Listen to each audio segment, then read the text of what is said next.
So, big announcement today. Icon has officially launched with the crown jewel of country music, my good buddy. And I mean, there's so many questions I could ask you, but I guess the first one is, you know, the way of radio, we have young artists who are being born as we speak. And they're coming up and they're learning and they're talented. And there's a whole wave of new artists. And radio only has so much room to play.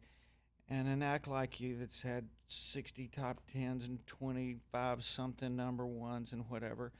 And I know you and your ambition, and obviously you still sing as good as the first day you had a hit record. How do you view mainstream radio, for lack of a better way of saying it, as not playing songs and records that are just as good as the hits you were having 20 years ago? Well, it's hard to imagine that. It's a thing that I'm really excited about with the NASH Icon team, getting to do new music. And then everybody will say, well, what are you doing new music that's different? No, it's pretty much the same as what I used to record, because that's the only formula I know. Just go look for great songs, because I'm not like you. I can't write a great song like you do. I have to go find the songs. And thank God we've got so many talented songwriters in this town that are willing to give me a few of them.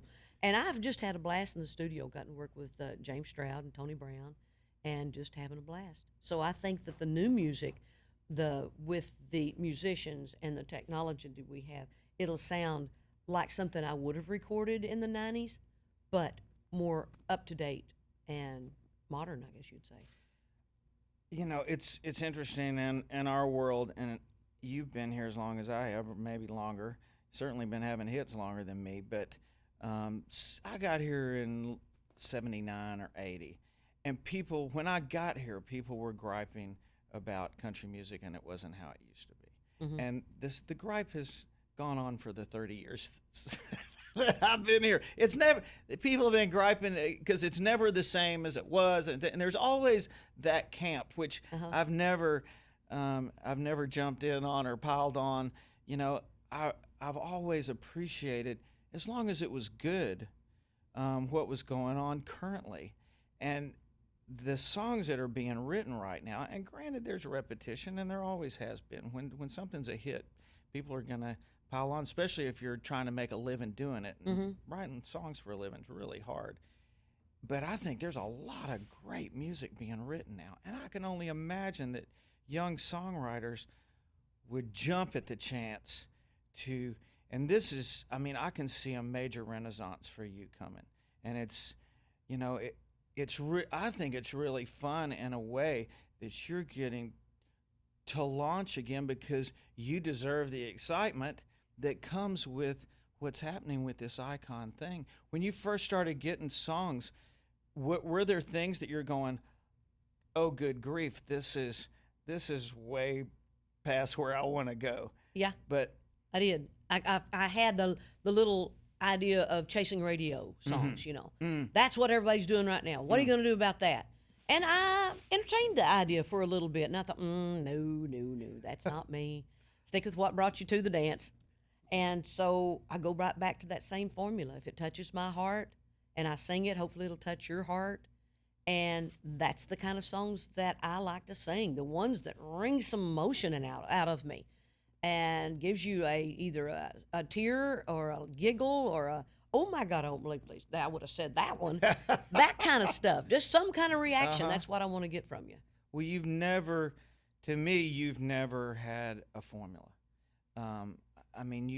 You've dealt with songs that were politically incorrect, that were about unwed mothers, and even what a lot of people consider just fun stuff, with songs like Fancy, where you've been a great actress in the middle of a song and whatever. So I don't think your audience sees you pinned down to any kind of song per se.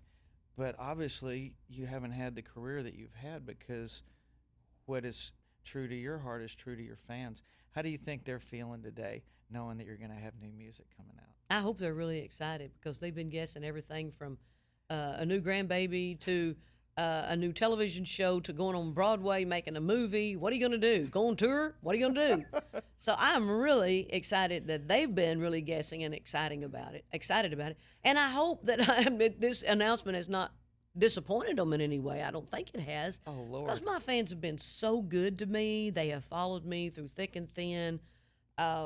Everything that I wanted to go do, whether it's in L.A. or New York or Nashville, they've been there for me. How could this announcement possibly be a disappointment? I just can't imagine that myself. But, might be.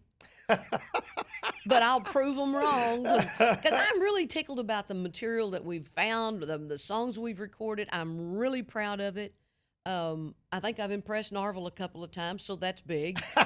You know, he's my biggest critic. So if I make him go, whoa, so I know I've done my right job. That's great. And I'll let you go, but I know how fun you are and how much you like a surprise. And I've been watching on Twitter and stuff the anticipation coming up from your fans and everybody wondering. How much fun was it for you to break the news this morning? It was good. It was fun. It was nerve-wracking. It was very emotional. You know, because Scott Borchetta and I go back to 91.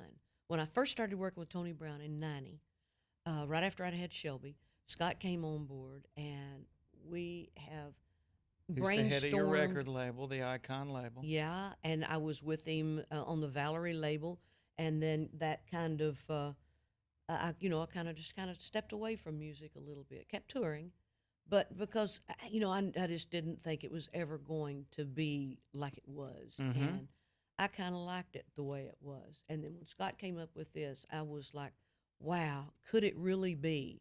So the excitement, the emotion was pretty high this morning. That's great. Well, congrats.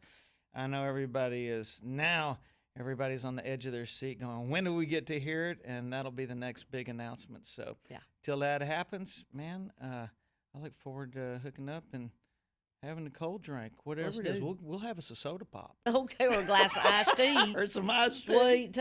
Thanks, All right, Kix. Reba, thank you. You bet.